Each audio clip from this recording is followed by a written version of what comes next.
Բարև ձեզ Ազատություն TV-ի եթերը լուրերի թողարկումն է շարունակում։ Բարձր տեխնոլոգիական արդյունաբերության նախարար Հակոբ Աշակյանից վարչապետի աշխատակազմը այս պահին հրաժարականի դիմում չի ստացել։ Ազատությանը փոխանցել է վարչապետի մամուլի խոսնակ Մանե Գևորգյանը, անդրադառնալով առավոտից տարածվող լուրերին, թե նախարարը հրաժարական է տվել։ Աշակյանը վերջին շրջանում սկանդալների կենտրոնում էր։ Մոտ 2 շաբաթ առաջ նախարարը հարվածել էր իրականում ԵՄ կայքի խմբագրին։ Այս պատմությունից հետո լրագրողական կազմակերպությունները հրաժարականի կոչեր էին անում, բայց պաշտոնանկություն չեղավ, նախարարը բավարարվեց ներողությամբ։ Մյուս աղմկահարույց պատմությունը կապված էր Աբու Դաբիում անցկացված ռազմարդյունաբերական միջազգային ցուցահանդեսի հետ։ Պետական բյուջեին 23 միլիոն դրամ արժեցած Հայաստանի տաղավարը մնացել էր առանց ցուցանմուշների։ Ի դեպ, նախարարությունը հրապարակել է ավելի քան 1 ամիս տևած ծառայողական քննության արդյունքները։ 2 աշխատակցի նկատողություն է տրվել, մեկին խիստ նկատողություն։ Նախարարությունից այնուհանդերձ հարկ են համարել փոխանցել։ Ծառայողական քննություն իրականացնողները անդրադառնալով ցուցահանդեսի արդյունքներին արձանագրել են։ Հայկական տաղավարը եղել է գրավիչ, սա մեջբերում էր։ Հրապարակվել է Միացյալ Նահանգների պետդեպարտամենտի մարդու իրավունքների 2020 թվականի զեկույցը։ Ադրբեջանը Թուրքիայի օգնությամբ վերականգնել է վերահսկողությունը 90-ականներին կորցրած շրջանների նկատմամբ։ Զեկույցում անդրադարձ կա ինչպես 44 օր տևած պատերազմին, այնպես էլ ներհայաստանյան խնդիրներին, դատական և իրավապահ համակարգերին։ Հայաստանում չկան քաղբանտարկյալների մասին հավաստի տեղեկություններ, բայց դատական համակարգը, ինչպես նկատել է Միացյալ Նահանգների պետդեպարտամենտը, անկախ չէ։ ԱՄՆ պետական քարտուղար Էնթոնի Բլինքենը երեկ հրապարակել է արտաքին գերատեսչության կազմած աշխարհում մարդու իրավունքների պաշտպանության 2020 թվականի զեկույցը։ Դրա հայաստանյան բաժնում կա անդրադարձ դատական համակարգի և քրեակատարողական հիմնարկների թերություններին, իրավապաշտպանների հաղորդագրություններին, սոցիալական տարբեր խմբերի իրավունքների պաշտպանությանը և իհարկե Ղարաբաղյան երկրորդ պատերազմին։ 2020-ի սեպտեմբերի 27-ին սկսվել է պատերազմը, որի մեջ ներքաշվել են մի կողմից Հայաստանը և Հայաստանի աջակցությունը վայելող Ղարաբաղի անջատականները և մյուս կողմից Ադրբեջանը, որը Թուրքիայի օգնությամբ վերականգնել է հսկողությունը 1994 թվականին կորցրած շրջանների նկատմամբ։ Պատերազմը ավարտվել է շնորհիվ Մոսկվայի միջնորդության։ Ռուսաստանի, Հայաստանի և Ադրբեջանի ղեկավարները նոյեմբերի 9-ին կնքել են եռակողմ հայտարարություն, որով տարածաշրջանում տեղակայվել են ռուս խաղաղապահները։ Ըստ Բլինքենի հրապարակած զեկույցի 44 օր տևած թեժ մարտերի ընթացքում և հայերը, և ադրբեջանցիները ի կատար են ածել ապօրինի մահապատիժներ, կողմերի վարած ռազմական գործողությունների հետևանքով զոհվել են խաղաղ բնակիչներ, հրետանային և հրթիռային հարվածների են ենթարկվել խաղաղ բնակավայրեր։ Հայաստանը և Ադրբեջանը հայցերով դիմել են մարդու իրավունքների եվրոպական դատարան։ Amnesty International և Human Rights Watch իրավապաշտպան կազմակերպությունները զեկույցներ են կազմել երկու կողմերի ապօրինի գործողությունների մասին։ Պատերազմի ընթացքում զոհվել է 75 և վիրավորվել է 167 հայ խաղաղ բնակիչ։ Ադրբեջանի փոխանցմամբ պատերազմի զոհ է դարձել 98 խաղաղ բնակիչ, ավելի քան 420-ը վիրավորվել է։ Զեկույցում ասվում է, որ անցած տարեվերջին Ադրբեջանից Հայաստան է վերադարձել 57 գերեվարված անձ, Հայաստանից Ադրբեջան է վերադարձել 14 գերեվարված անձ։ Կարմիր խաչի միջազգային կազմակերպությունը և միջնորդները շարունակում են ջանքեր գործադրել բոլոր գերիներին ազատելու համար։ ԱՄՆ պետդեպարտամենտի զեկույցում նշվում է, որ Հայաստանի սահմանադրությամբ արգելվում են կտանքներ, անմարդկային վերաբերմունք, անձին նվաստացնելու գործելակերպ։ Սակայն ըստ որոշ հաղորդագրությունների առանձին դեպքերում իրավապահները դիմել են նման գործողությունների։ Իրավապաշտպանների փոխանցմամբ ապօրինություններ կատարած պաշտոնյաները չեն պատժվել։ 2018 թվականի իշխանափոխությունից հետո իրավապահների համակարգը չի բարեփոխվել, միայն ղեկավար կազմն է փոխվել։ Դրա հետևանքով էլ ըստ իրավապաշտպանների անցյալում կատարված հանցանքների գործերով քրեական հետապնդում չի եղել։ Տարվա ընթացքում տեղի են ունեցել ապօրինի ձերբակալություններ։ Լուրջ խնդիր է մնում նախնական կալանքի երկար ժամկետը, քրեակատարողական հիմնարկներում անբավարար պայմաններ են, թերի բուժօգնություն է, կա նաև քրեական ենթամշակույթի այսպես կոչված օրենքով գողերի խնդիրը, սահմանվել են նոր պատժաչափեր այդ ենթամշակույթը արմատախիլ անելու համար։ Զեկույցի կարևոր մասն է դատական համակարգին տրված գնահատականը։ Համակարգը անկախ եւ անկողմնակալ չէ, հանրության վստահությունը դատավորների նկատմամբ շարունակում է ընկնել։ Արդարադատության ոլորտում մնացել են մեծ թվով պաշտոնյաներ, ովքեր ծառայել են նախկին իշխանություններին եւ կայացրել նրանց համար բացառապես բարենպաստ վճիռներ, ասվում է զեկույցում։ Իր ներածական խոսքում պետքարտուղար Էնթոնի Բլինքենը շնորհակալություն է հայտնել ոչ միայն արտաքին գերատեսչության աշխատակիցներին, դիվանագետներին, այլև իրավապաշտպաններին եւ լրագրողներին, ովքեր հաճախ վտանգի ենթարկվելով են կատարում իրենց առաքելությունը։ I also want to thank human rights defenders, journalists and researchers whose efforts informed these reports. They work every day to advance human dignity,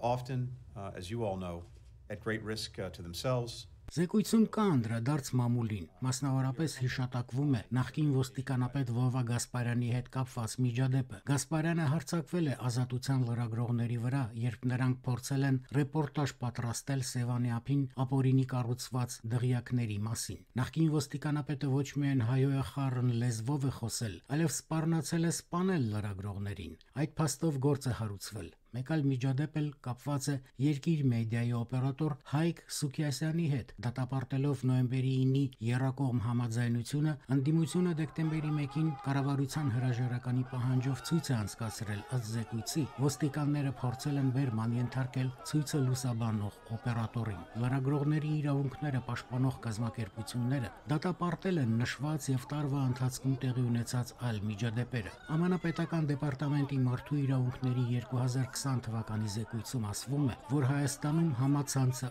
ազատ է։ Բացի այդ, զեկույցում նշվում է եւս մեկ կարևոր հանգամանք։ Հայաստանում քաղբանտարկյալների կամ կալանավորների առկայության մասին հավաստի հաղորդագրություններ չկան։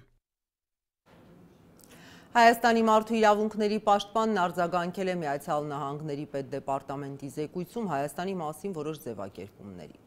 Ի տարբերություն Հայաստանի կարծիք է հայտնել Թաթոյանը, պատերազմի ընթացքում մարդու իրավունքների խախտումները Ադրբեջանի պետական կազմակերպված քաղաքականության մաս են եղել։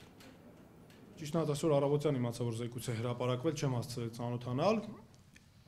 Մի բան կարող եմ ասել, մարդու իրավունքների խախտումների հետ կապված։ Ի տարբերություն, ինչ էլ որ եղել է, ի տարբերություն Հայաստանի, ի տարբերություն Արցախի, Ադրբեջանում այդ խախտումները եղել են պետական կազմակերպված քաղաքականության մաս։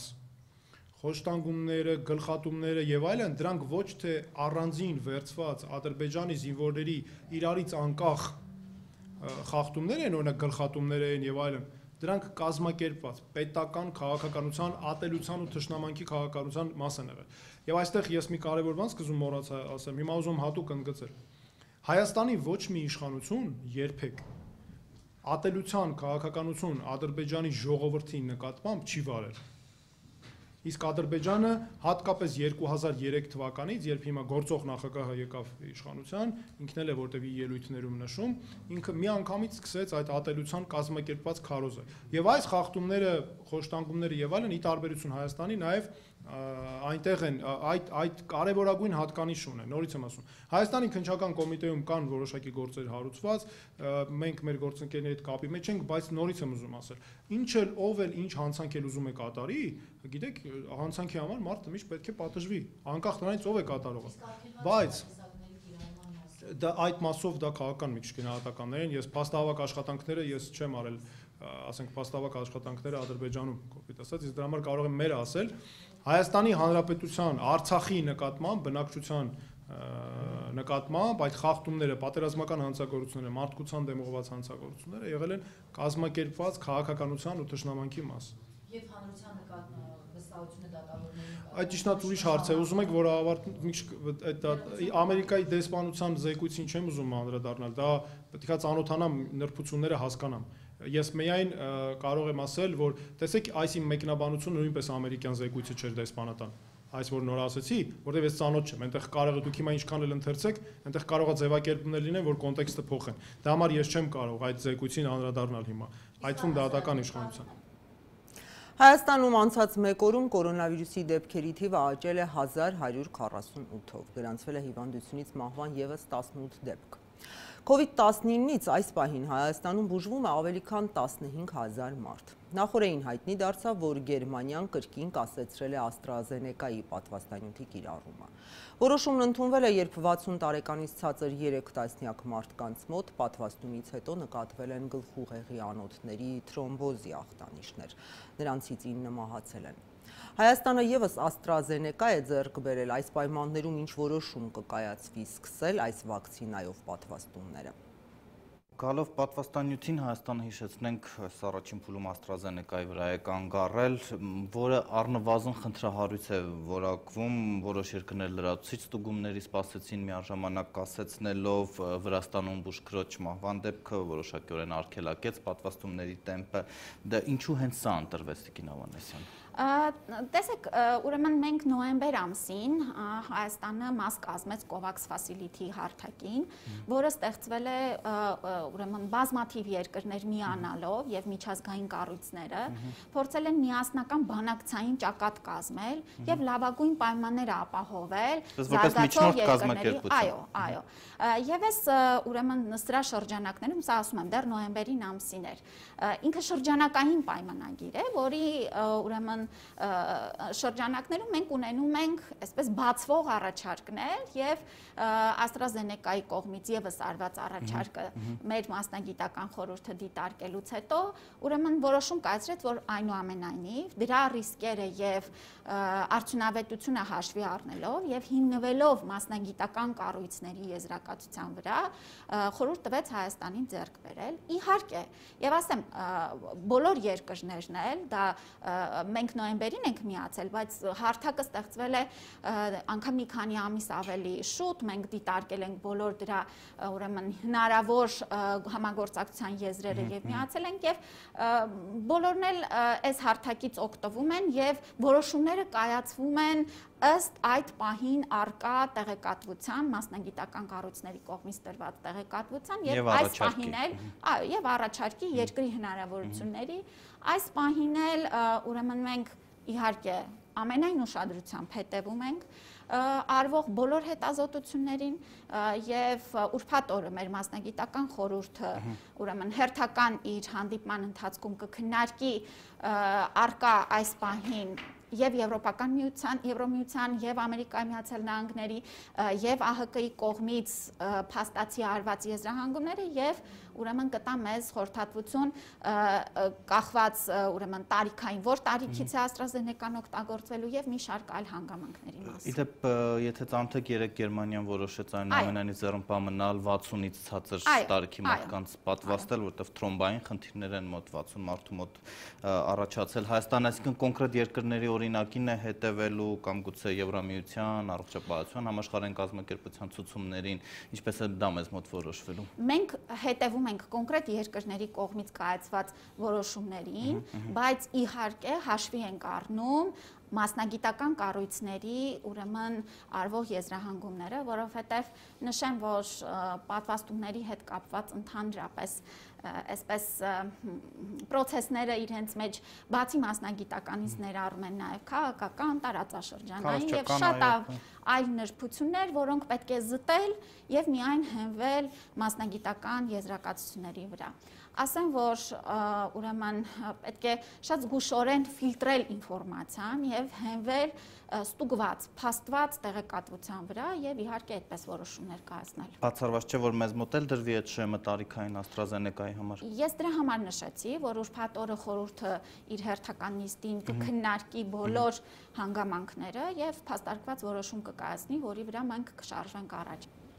Երեկոյան Վազգեն Սարգսյանի անվան հանրապետական մարզադաշտում կկայանա աշխարհի առաջնության որակավորման G խմբի 3-րդ մրցափուլի Հայաստան-Ռումինիա հանդիպումը։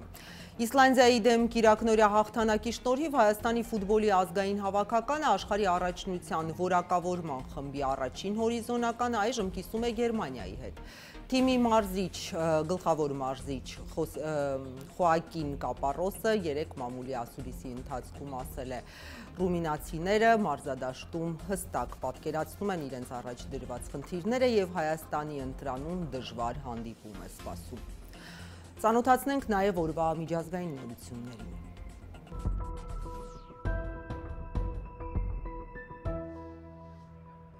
Գերմանիայում սահմանափակել են կորոնավիրուսի դեմ AstraZeneca-ի վակցինայի կիրառումը մինչև 60 տարեկան բնակիչների համար։ Տարիքային այդ կատեգորիայի մարդիկ AstraZeneca-ի դեղամիջոցով կարող են պատվաստվել բժշկի հայեցողությամբ անհատական ռիսկի վերլուծության եւ հնարավոր բացասական հետևանքների մասին տեղեկությունը պատվաստվողին մանրամասն բացատրելու պայմանով։ Գերմանիայում այդ որոշումն են կայացրել այն բանից հետո, երբ ստացվել են հաղորդագրություններ մինչև 60 տարեկանների շրջանում ոչ մեծաթիվ, բայց շատ ծանր ընթացող տրոմբոեմբոլիկ բարդությունների մասին, որոնք ի հայտ են գալիս պատվաստվելուց 4-ից 16 օր անց։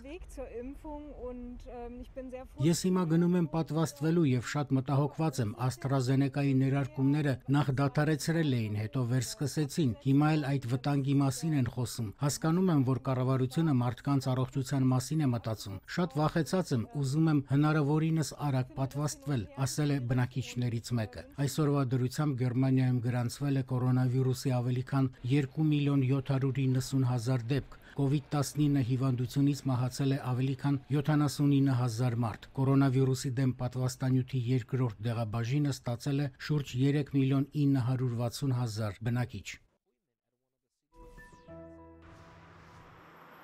Իրանում երեկ գրանցվել է կորոնավիրուսի 10,255 նոր դեպք։ Դա ամենաբարձր ցուցանիշն է անցած 3 ամսում։ Մասնագետների փոխանցմամբ Իրանում սկսվում է կորոնավիրուսի համավարակի 4-րդ ալիքը, որի պատճառը դարձել է իրանական նոր տարին Նովրուզը։ 2 շաբաթ տևող այդ ավանդական տոնը նշելու համար մեծ թվով իրանցիներ երթևեկում են, այցելում են միմյանց։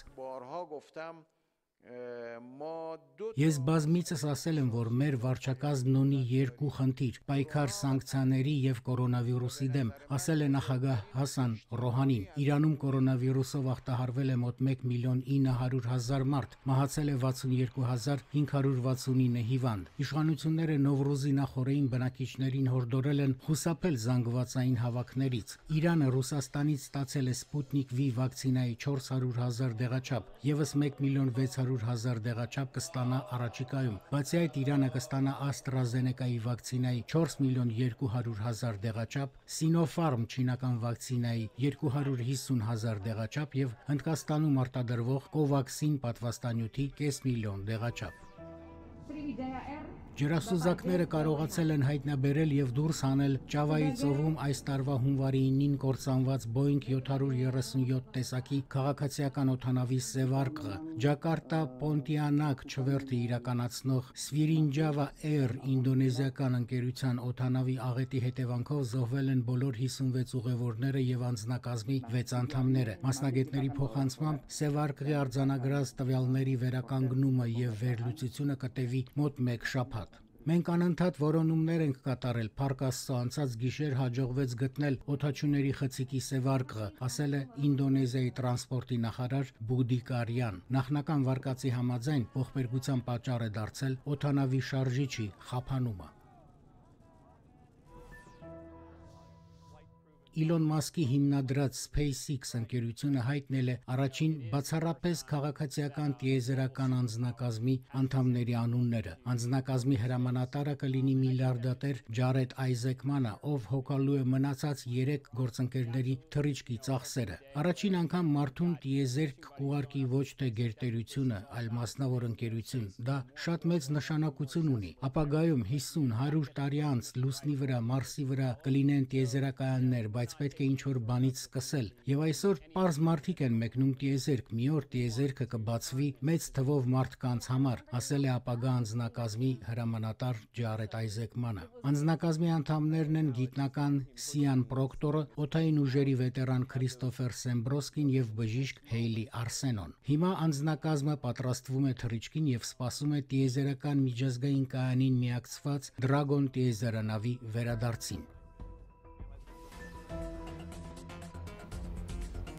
Սրանք էին ժամի նորությունները, լուրերի հաջորդ եթերաժամը 16:00-ին է, հաջողություն։